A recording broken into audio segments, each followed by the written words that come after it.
Hello, welcome to another Random Ramblings. This week we'll be discussing... Well, this week, what we're discussing... I knew what we were discussing. I don't know why you felt the need to take the reins there. I had it in hand. Because I wanted to sort of explain, I wanted to give a bit of context. Okay. Context away. House has just appeared on Netflix. Yep. People are very excited about this. I was quite excited to see it. You were quite excited to see Yeah, it. very. But the thing that I think is slightly interesting about it is House is 8 series long. So a lot of people that haven't seen... I think House being on Netflix at the moment is mainly exciting for people that have already seen House Yeah. and want to rewatch it in the background. There are a lot of people I think who will check it out as a result of it showing up on Netflix. The people who've heard Yeah, of it but have never seen it. For a lot of people, it will seem like a big commitment and that might put them off. 8 seasons So is a lot to suddenly have available. What we're asking, whilst I'm trying to avoid sneezing, is House is now on Netflix. Is the sneeze part of the context you're going to give? Oh, I'm sneezing. Okay. So the question is, House is on Netflix. Yes. Is it worth watching? I would say yes to a point. Because for me, House became... House was really good because when it got repetitive, when the formula became very obvious, they had a habit of throwing in these sort of crazy episodes that changed everything. Mm.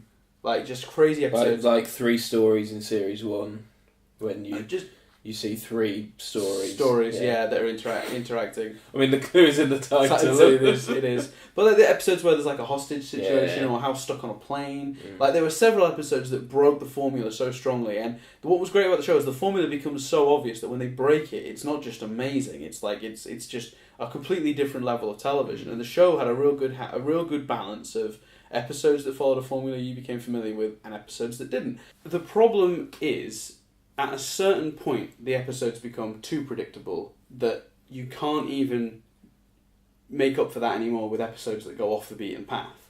Right. So there's a point in which the show is no longer worth sticking with. So for me, like, people should stop. I think it's important that when people watching, if they're going to go through it, make it easy for yourself. Watch the first 5 seasons and then watch the first episode of season 6. You're getting a perfect endpoint in the episode called Broken. A perfect endpoint, far better than the endpoint that comes at the end of season 8. At the end. And you won't have to sit through the show's weaker years. But here's the thing: if at that point someone is on season 6, no matter who they were, no matter if you even trust their opinion a lot, and I'm highly doubting that necessarily people trust our opinion. No, but we know at this point no one does.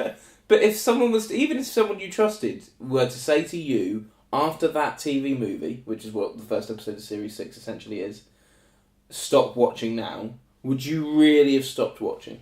It's a very hard thing to do. I seriously considered it after I saw that TV movie.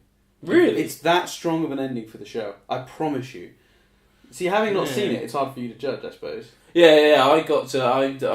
It's weird because I'm in a slightly, and this is one of the reasons it made me think of the subject, because I was like, when I saw it on there, I was like, oh great, that's a sort of an excuse and a reason to watch it. The difficulty is, as we've discussed before, with me, you have to watch quite a lot of telly. So it's, why would I be watching a show that ended years ago that we're unlikely to talk about on the podcast? Fair.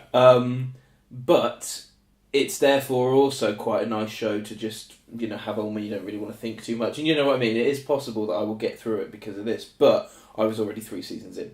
So I only need to watch 5 seasons, and I know that season 4 is particularly strong, and all that. Season 4 is my favourite season. But I've been in the position you were just describing, where I got to the end of when I rewatched it just after uni, that 70s show. I got to the end of the series where, spoilers, where Eric leaves, and everyone was like, "Don't watch the last series; it's crap. Don't watch it." Yeah. But of course, I watched it because I was into the show and I wanted to see how it ended.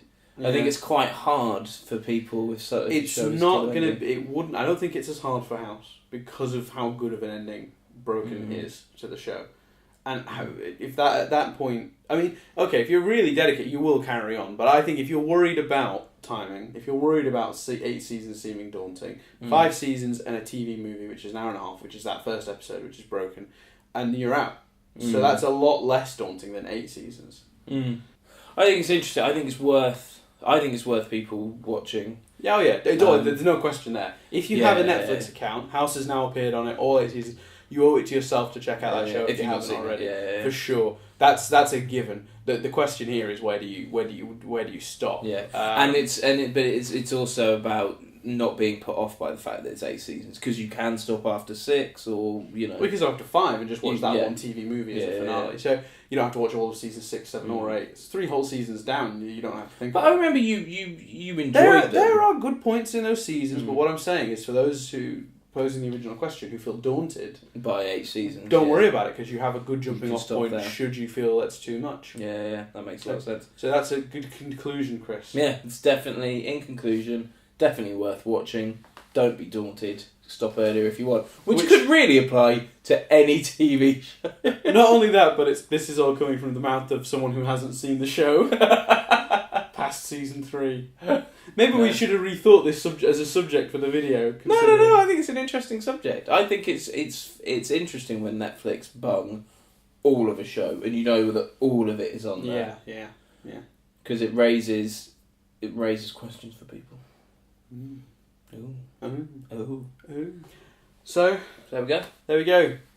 Have a good time. Have a good time watching House. Have a good time between now and the next time we do a Random Ramblings video. Yeah. Now enjoy House. Why? These always end so awkwardly. I do a little bit. Yeah. They also start quite awkwardly, and sometimes the middle is a bit. Okay. Maybe these are just awkward. Give me a TV fact. A TV fact. There have been 201 episodes of Supernatural. There you go, folks. At this point, that potentially dates the video. Take care. Bye.